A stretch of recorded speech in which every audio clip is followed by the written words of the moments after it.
programa A Propósito. Nossa convidada de hoje é Raquel Alana Oliveira da Rocha, vem de lá de Riachão do Jacuípe com uma belíssima história para contar para a gente, formada em jornalismo e que vai contar aqui para a gente as dificuldades e todas as facilidades, porque é uma mulher guerreira e vai contar para a gente aqui, incentivando você que está em casa, como é que faz e como é que a gente começa a dar os primeiros passos profissionais.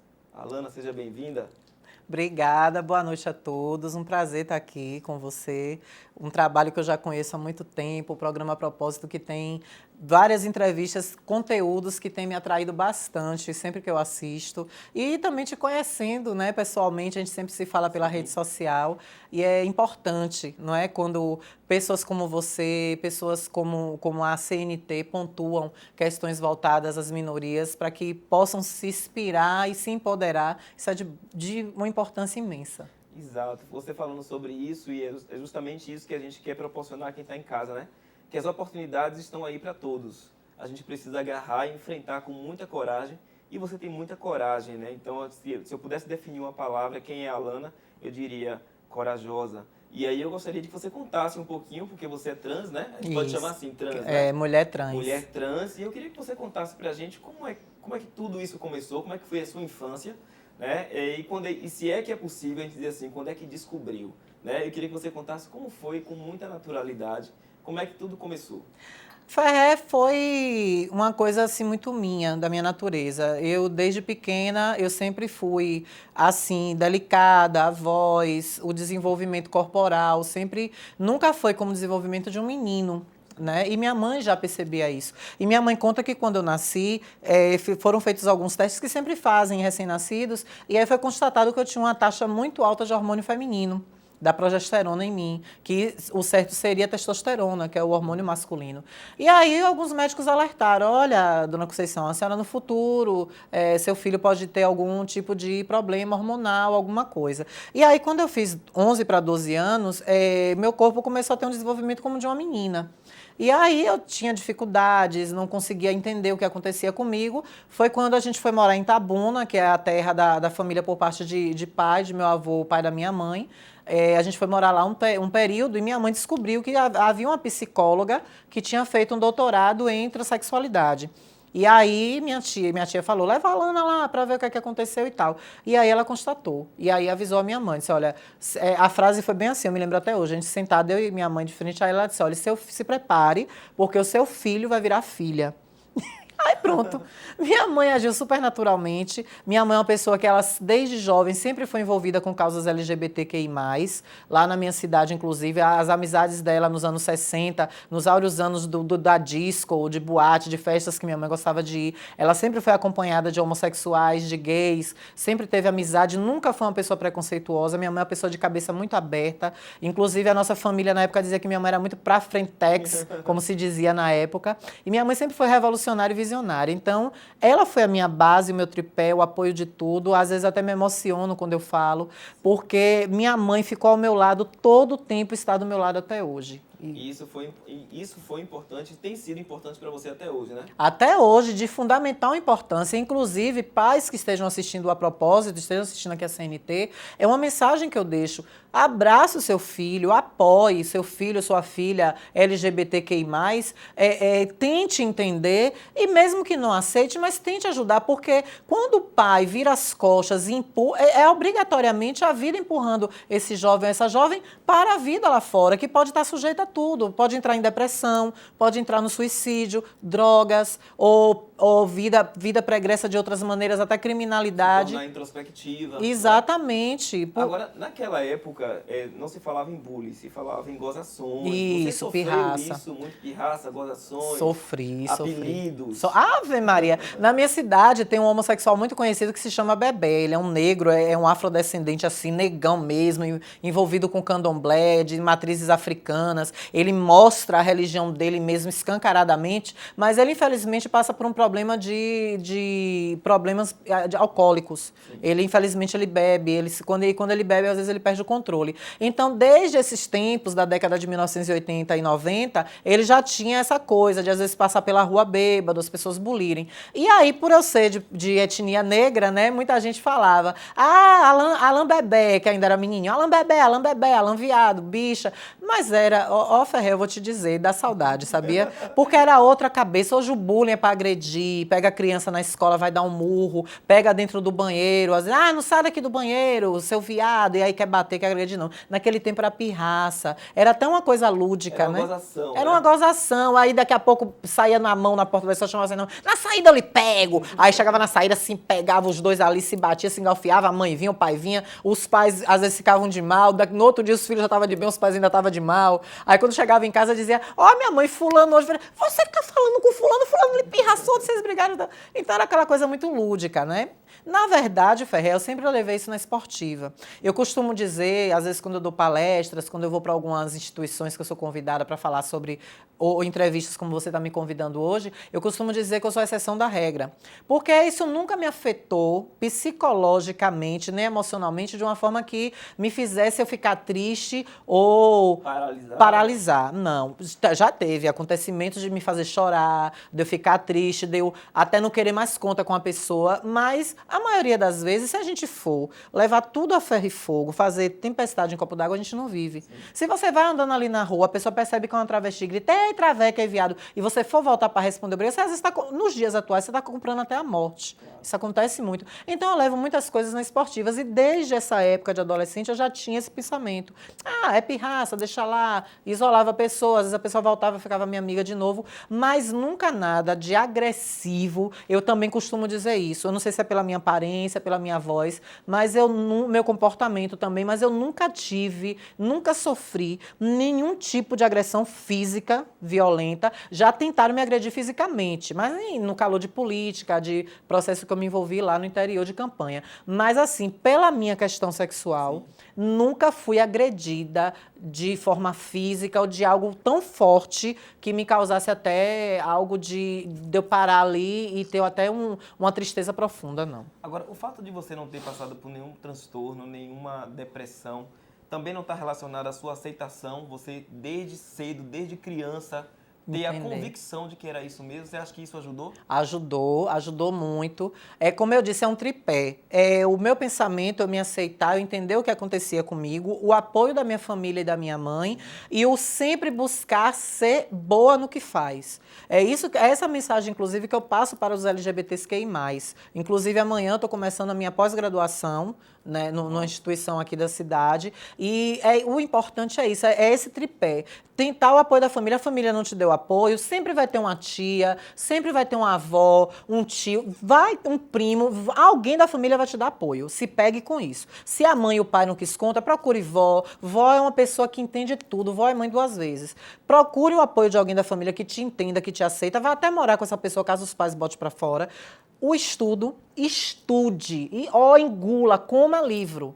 Faça faculdade, tente trabalho, porque era esse tripé que me baseava. Eu dizia, gente, já que eu sou assim, já que a sociedade me vê de uma forma marginal, eu tenho que tentar ser alguém, eu tenho que trabalhar, eu tenho que buscar emprego, eu tenho que buscar estar sempre estudando ou trabalhando para eu mostrar para as pessoas, principalmente para a minha família que me deu apoio, que eu estou retribuindo de uma forma educada, porque quando um LGBTQI+, se assume na família, o primeiro pensamento é esse, vai ser uma pessoa promíscua, e vai ser gay, vai ficar se agarrando com homem na rua, vai se vestir de mulher, vai ficar pegando em outro. Quando se assume travesti ou transexual, ai meu Deus, vai fazer vida, vai para a prostituição. Então, claro que prostituição também é uma profissão, muitas meninas que trabalham com isso têm que ser respeitadas, é uma profissão a mais antiga do mundo, inclusive, mas essas meninas têm que ser respeitadas porque é uma opção de trabalho delas. Sim.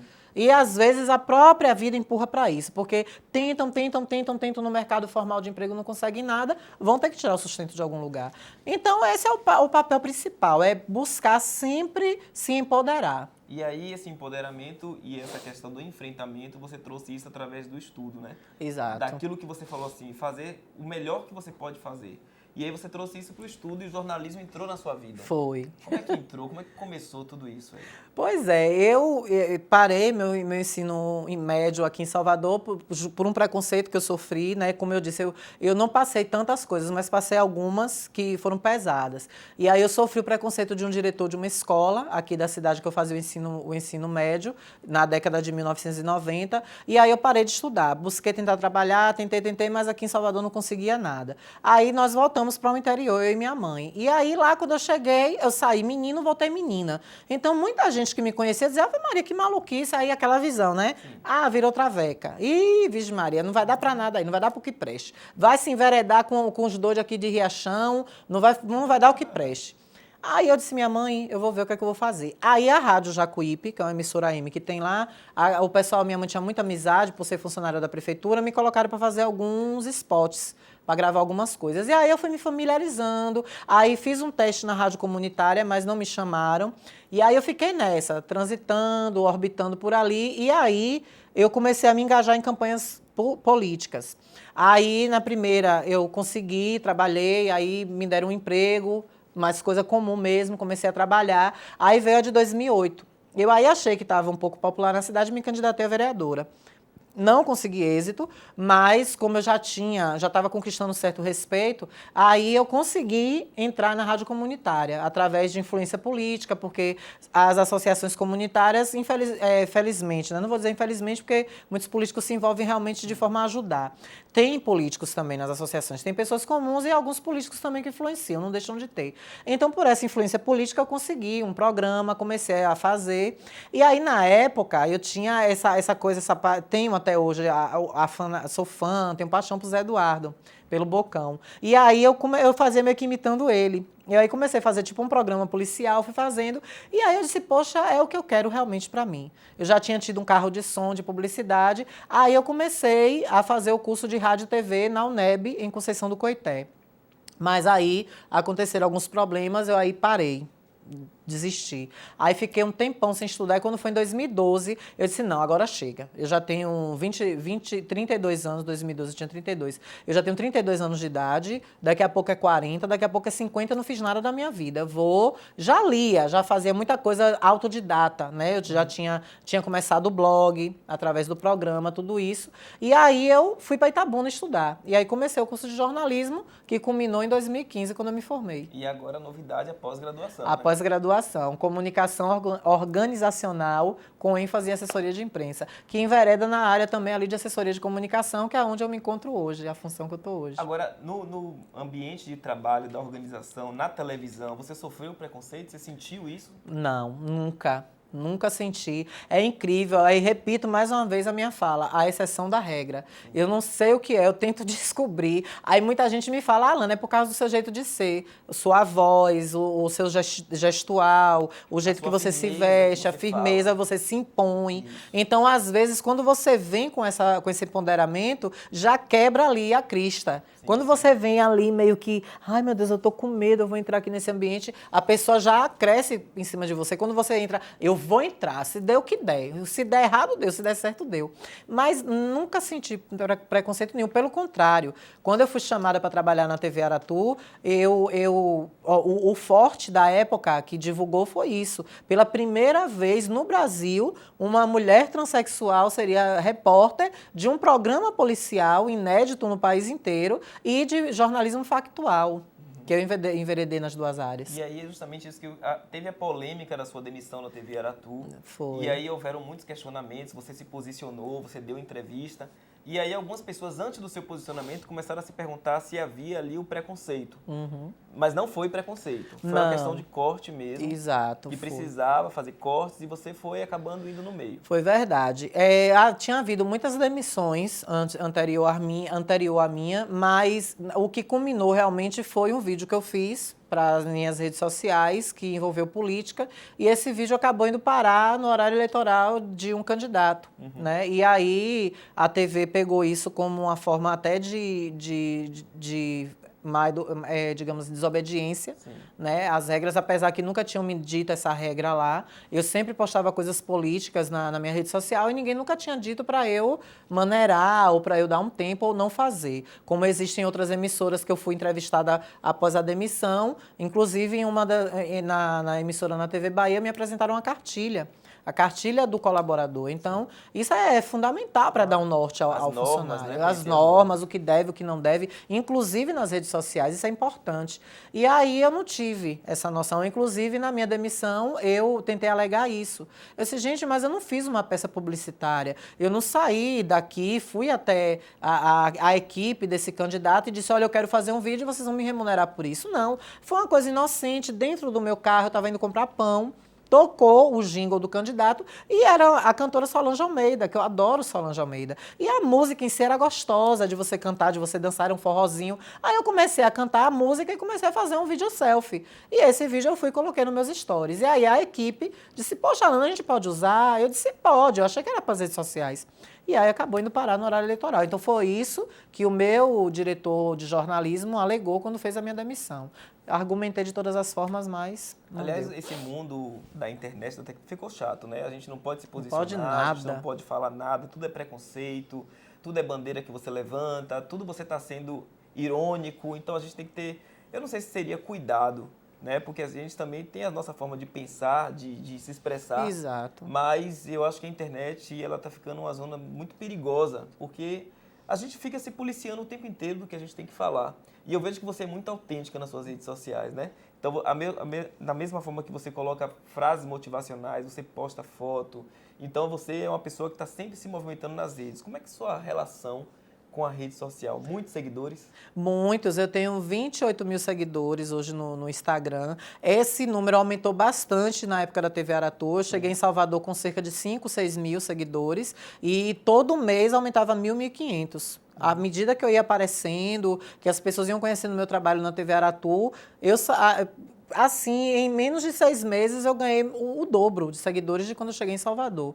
E aí, falando nessa questão dos cuidados, eu hoje estou uma pessoa, eu não diria traumatizada, mas 100% mais cuidadosa. Quando eu vou postar algo, que eu gosto muito de falar de política, eu avalio aquilo ali, penso, repenso, imagino como será a pessoa lendo ou vendo aquela foto, e aí eu vou e posto. Aí quando eu vejo que, por exemplo, essa semana eu estava comentando a novela das 9, e aí entrou o cantor Lucas Luco.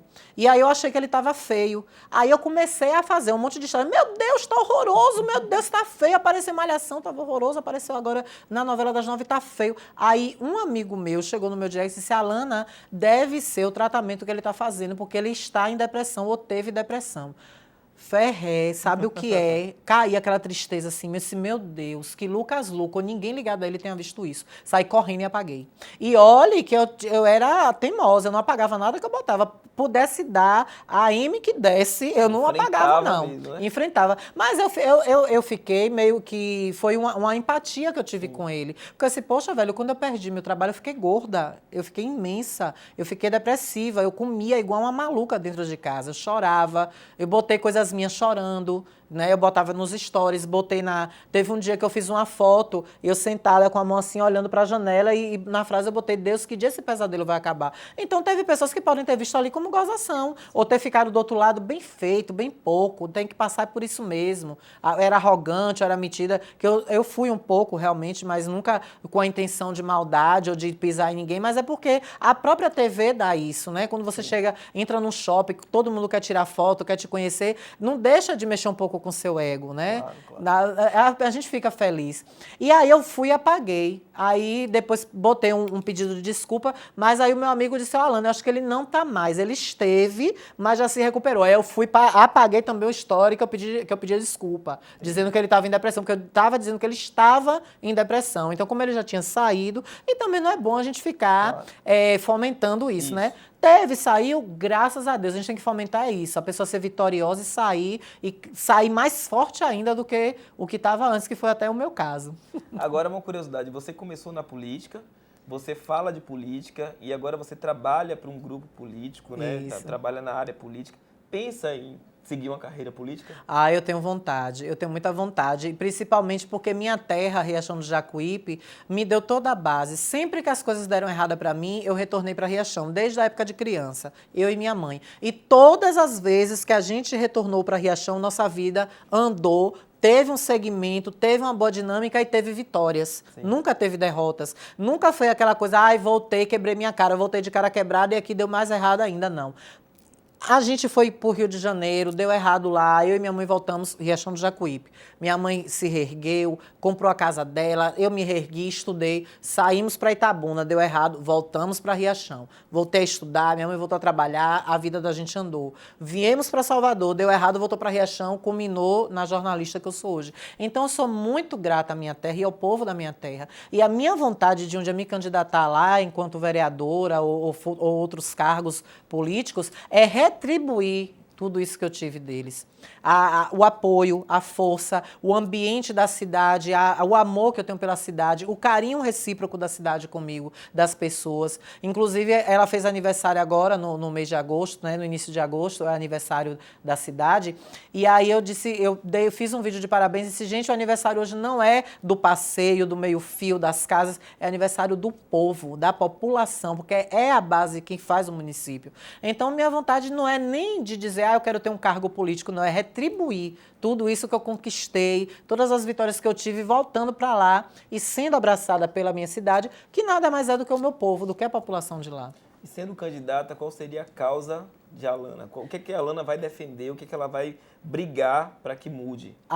São muitas, principalmente a causa animal. Eu sou apaixonada pela causa animal. Infelizmente, eu vejo muitos políticos usarem dela para se eleger e depois que estão lá nos cargos acabam meio que esquecendo. Ou fazendo, a gente sabe também que às vezes você quer fazer o mundo, mas a possibilidade é de você fazer uma cidade. Você quer fazer o país, mas só te dão as possibilidades de fazer uma cidade. Mas eu tenho muita vontade. A causa de pessoas idosas também, eu quero muito abraçar. A questão social, os LGBTQI+, demonstrar oportunidades de cursos, abre oportunidades assim de uma forma que ajude a conseguirem mais empregos, cursos profissionalizantes para essas pessoas, nas áreas que gostem, que queiram realmente atuar. Porque hoje, quando se fala de travesti, só pode ser cabeleireira ou trabalhar na prostituição, manicure, trabalhar com comida, não. Pode ser uma advogada, pode ser uma médica. Lá na nossa cidade tem uma instituição de ensino que pode também se unir a isso e ter uma parceria. Então, são causas que eu avalio e, principalmente, o que o povo determinar. Porque eu costumo dizer que um cargo público, você é empregado do povo, das pessoas. Então, nada mais justo do que você sempre estar fazendo plebiscitos, conversando com essas pessoas, pedindo a opinião. Hoje, isso com a rede social é muito fácil. Há a possibilidade de enquetes. Então, se você pensar num projeto, pensa num bairro e diz, bota lá, gente, o que mais precisa aqui? Lá, por exemplo, tem um bairro Alto do Cruzeiro. O Alto do Cruzeiro está precisando de quê agora, gente? Tal coisa ou tal coisa. Votem aí, o que é que vocês querem que eu apresente lá como projeto de lei para ser executado. E trabalhar junto ao povo, ouvindo o povo. Não é ir na Câmara 1 ou 2 vezes na semana, falar lá na tribuna e tchau, vou para casa. Não. Atender, trabalhar 24 horas. Lá é uma cidade pequena, as pessoas sabem onde o político mora. Vai na porta e bate mesmo, tem que abrir e atender. E principalmente a demanda da saúde, que é uma das mais frágeis. As pessoas precisam de carro para ir fazer tratamento fora do município. Isso é uma coisa que tem que ser vista com muito carinho também, por quem está na Casa da Cidadania. Quanto tempo que tem que você não vê sua mãe? Minha mãe tem uns 4 meses. Estou morrendo de saudade. Aproveita então a câmera, manda um recado. Aliás, minto, não. 4 meses não, desculpa, Ferré. Eu vim no São João, tem 2 meses. Pronto. Eu vim no São João. Mas é bastante tempo, né? Pra quem que era grudada, que não largava pra nada. Então aproveita a câmera, manda um recado pra ela. A minha pequenininha, ela é desse tamanho assim, ela é baixinha, pequenininha. Eu recebi uma foto dela, teve a lavagem do glorioso São Roque lá, e eu recebi uma foto dela com um sorriso tão maroto, que eu tô apaixonada pela foto. E aí essa semana me mandaram outra foto dela. Então a minha mãe, ela ficou muito tempo sem sorrir, principalmente depois da minha demissão. Era o orgulho da mãe ver a filha na TV, era o orgulho da mãe ligar a TV ali todo dia, meio-dia, e ver a filha. E agora é o orgulho da mamãe ver a filha sair 7 horas da manhã para trabalhar, parar meio-dia para almoçar, voltar 2 horas e 5 horas chegar em casa. Essa semana eu fiquei triste, dá vontade de chorar, porque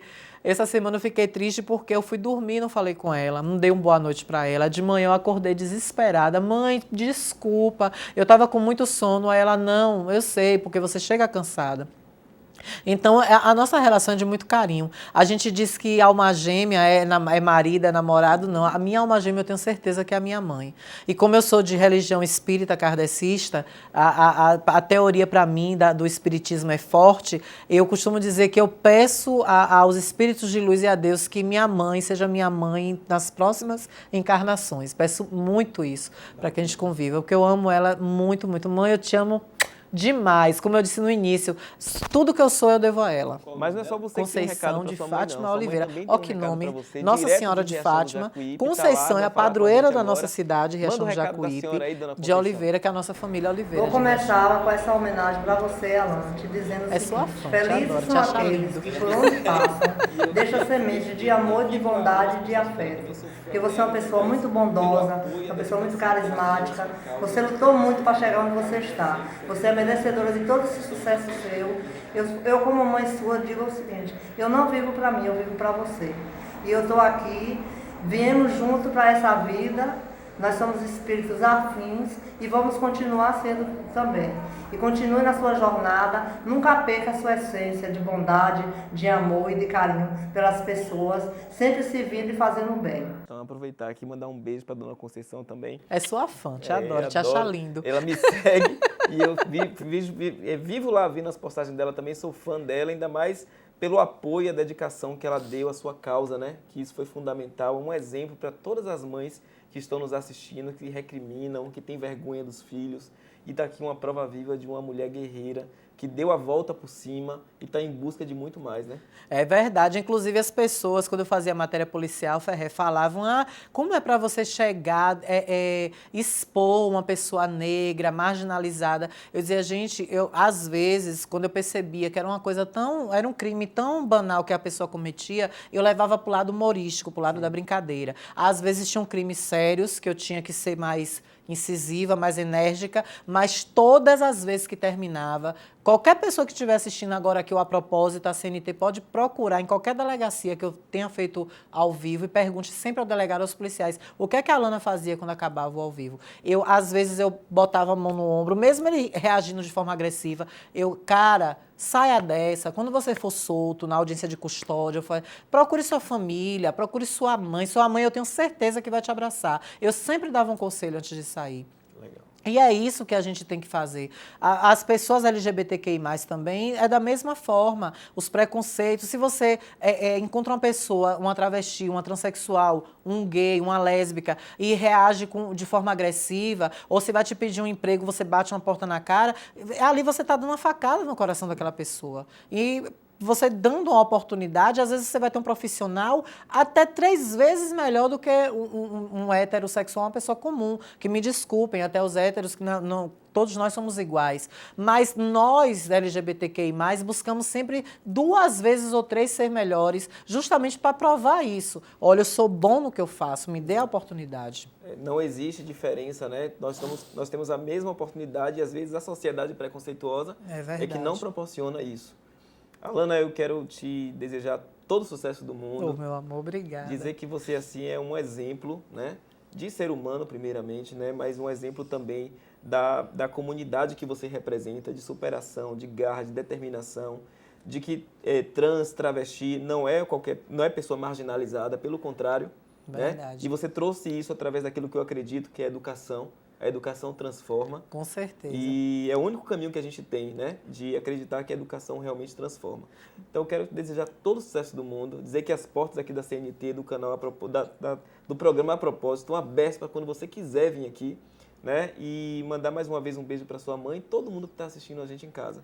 E deixa um recado para todo mundo que está assistindo a gente também. Com certeza. Eu vou mandar um beijo especial, já que você falou de educação, para o pessoal que eu trabalho atualmente na Secretaria de Educação do Estado, na pessoa do nosso secretário Jerônimo Rodrigues, que me deu essa oportunidade de estar trabalhando hoje. Eu sou a 2ª mulher trans a trabalhar, a primeira que trabalha no governo atualmente é a Milena Passos, que é presidente, inclusive, de ONGs voltadas à proteção a pessoas transexuais e travestis. Então, é uma oportunidade de ouro que eu estou tendo, que eu espero que chegue a uma imensidão de LGBTQI+, que temos aí fora. Um beijo a todos eles, aos meus colegas, na pessoa da minha coordenadora Cláudia Oliveira, que é a jornalista responsável pelas junto com o Charles Carmo, Charles Carmo também. Neles eu deixo um beijo a todos os outros, em especial para Núbia, Nubinha, minha bela tchau. Ela trabalha na mesa junto comigo e foi a primeira pessoa que eu me bati quando eu entrei. Então, é uma pessoa muito especial para mim, como todos os outros são, sem exceção. É uma galera que me abraçou, que me deu um acolhimento maravilhoso. E um beijo a todos que assistiram. Me sigam aí no Instagram, @AlanaRochaRepórter, né? Eu costumo sempre responder, conversar pelo direct. Às vezes demora um pouquinho de responder, porque durante o dia eu não tenho como pegar no celular.